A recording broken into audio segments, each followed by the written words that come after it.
Magandang umaga sa lahat. Nagising po ako pasado alas 4 ng umaga.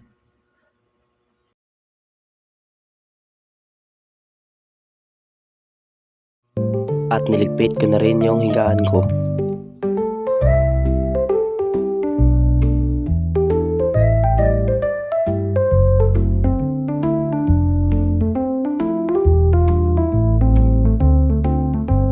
At pagkatapos kong ligpitin yung higaan ko, pumunta na po ako agad sa banyo para maghilamos at magsipilyo.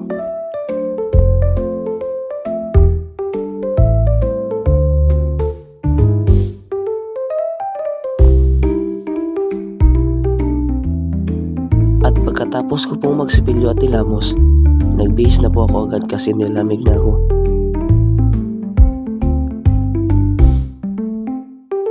At pagkatapos ko pong magbihis, wala na po akong ibang ginagawa kundi manood na lang ng telebisyon. At pagkatapos ko pong manood, ay kumain na rin po ako ng aking tanghalian. Hindi na po kasi ako kumain ng umagahan.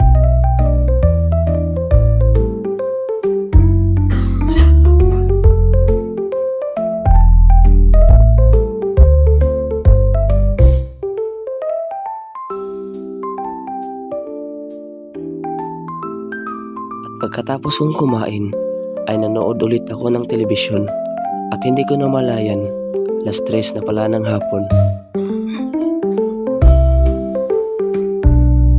At dali-dali na rin kinuha ko yung aking mga damit na tuyo para tupiin.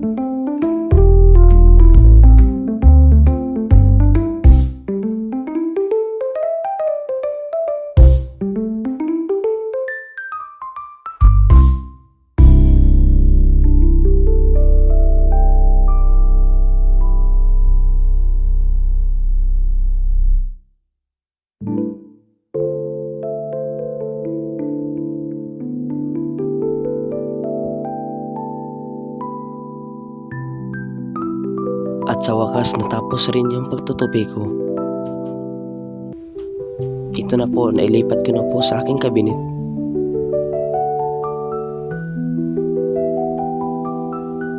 At nanood ulit ako ng telebisyon.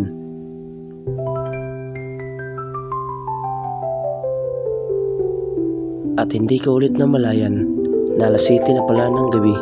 At dali-dali na rin ako pumunta sa aking kwarto para magpahinga at matulog. Wala na po kasi akong ibang ginagawa kundi magpahinga at matulog at manood ng telebisyon. At yun lamang po, maraming salamat.